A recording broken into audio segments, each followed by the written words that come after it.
podcast est réalisé avec le soutien précieux de More. Parce que nous sommes des entrepreneurs tout comme vous.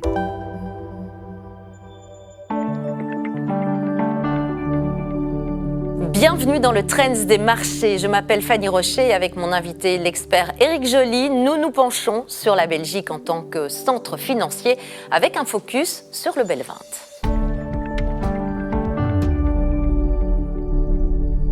Tout de suite, c'est donc le Trends des marchés. Il est temps pour nous de nous pencher sur les marchés boursiers. Les bourses européennes ont terminé en ordre dispersé, pénalisées par la démission du nouveau Premier ministre français, Sébastien Lecornu, ce qui a particulièrement pesé sur Euronext Paris. Sur Euronext Bruxelles, Umicore a clôturé la séance en tête du Belvinte.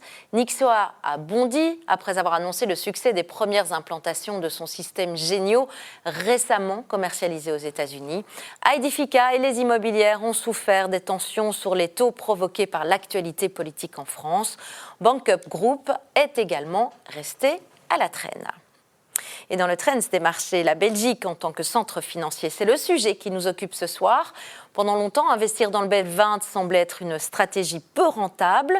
Les obligations d'État belges figuraient quant à elles parmi les meilleurs élèves de la classe. Quelle est la situation aujourd'hui ? On en parle avec notre expert Éric Joly. Bienvenue Éric. Merci Nathalie. On en parle avec vous en effet et on commence par la bourse. Notre Belvinte est-il toujours une souris grise ? Certainement pas. Au troisième trimestre, on a vu que le Belvinte a quand même progressé de 7,7%. Ainsi, on fait mieux que Paris, plus 3%, mieux qu'Amsterdam, plus 3%, et mieux que Francfort. Et par rapport au 1er janvier de cette année, on voit que le gain qui est affiché par le Belvinte, il est déjà l'équivalent de ce qui a été réalisé en 2024 sur l'année dans sa totalité. Rien que la semaine dernière, on a vu une progression de presque 6%. Oui, en effet, ce sont des chiffres impressionnants, il faut bien le souligner. Alors, surtout ces derniers jours, les choses se sont plutôt accélérées. Comment on explique cette hausse ? Mais je pense que c'est surtout dû à la bonne performance de deux titres, notamment UCB et Argenix. Alors, qu'est-ce qui s'est passé justement chez UCB ? Mais UCB a su profiter d'une annonce qui a été faite par un de ses concurrents, Moonlake. C'est une société de biotechnologie suisse qui est cotée en bourse de New York. Et donc, la société a fait savoir aux investisseurs que les résultats d'un candidat médicament étaient quand même relativement décevants. La bonne nouvelle pour UCB, c'est que la société est déjà active dans ce segment pour cette pathologie avec Bimzelx. Et on parle quand même d'un marché de plusieurs dizaines de millions d'euros. Et puis, il y a Argenix aussi, qui a bénéficié d'une bonne nouvelle, un accord entre Pfizer et le gouvernement américain. Oui, pour rappel, donc, Pfizer est tombé d'accord avec ce gouvernement US. Ils sont maintenant d'accord de vendre des médicaments dans le cadre de Medicaid à des prix qui ont quand même été fortement diminués, moins 50% dans bon nombre des cas. Et suite à cela, les investisseurs se sont dit, oui, mais attention, ce secteur pharmaceutique qui a quand même été délaissé pendant plusieurs mois, voire plusieurs années, il y a encore quelque chose à faire. Maintenant, il faut savoir qu'en ce qui concerne Argenix, que la société est relativement...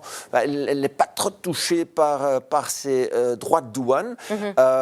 Droits de douane, Pfizer a été exempt sera exempt pendant 3 ans de ses droits de douane. C'est moins important pour Argenix, mais... Argenix a quand même la possibilité de fixer des prix relativement élevés. Et donc, tout ça a fait que les investisseurs ont de nouveau découvert Argenix aussi. Oui, c'est ça. Éric, le marché obligataire, il raconte une toute autre histoire sur la Belgique. Oui, et on l'a vu récemment. Donc, on le voit d'ailleurs sur ce tableau.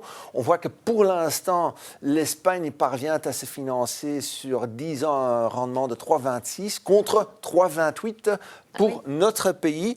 Je vous rappelle, il y a 12 mois, c'était l'inverse. Oui, c'est ça. Donc, si je vous suis et si je comprends bien, même les pays du sud de l'Europe, comme l'Espagne, s'en sortent bien.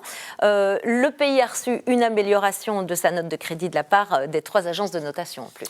À juste titre, avec une croissance du PIB de 2,5%. Il faut savoir que l'Espagne a assaini son secteur bancaire, le secteur touristique, toujours le vent en poupe. Tout ça a fait que l'indice phare de l'Espagne, l'IBEX, a connu une progression de 35% par rapport au 1er janvier. Ils arrivent donc en haut du classement, si je puis dire. Il en va de même pour l'Italie. Donc là, on voit clairement que Mme Meloni va, cette année en tout cas, réussir à avoir son déficit budgétaire en dessous de la barre des 3%. Malheureusement, pour notre pays, ce ne sera pas le cas. Revenons-y justement à notre pays. Fitch a déjà baissé notre note. Il y a les autres agences qui arrivent, notamment Moody's ce vendredi, qui devrait donner sa décision.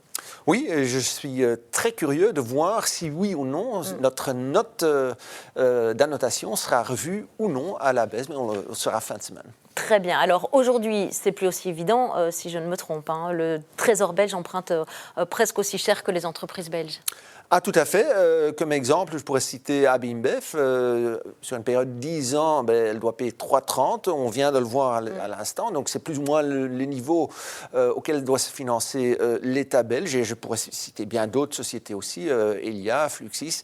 Ouais. Donc, ça veut quand même dire que le marché, les investisseurs suivent de beaucoup plus près la situation chez nous en Belgique pour l'instant. Merci à vous, Éric Joly, pour votre expertise. Et voilà qui clôture ce Trends des marchés. Merci de nous suivre.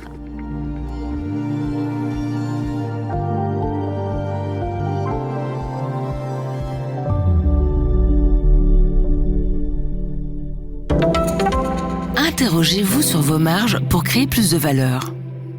Gagnez plus sans vendre plus.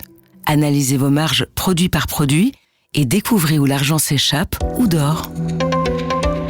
Mort, parce que nous sommes des entrepreneurs tout comme vous.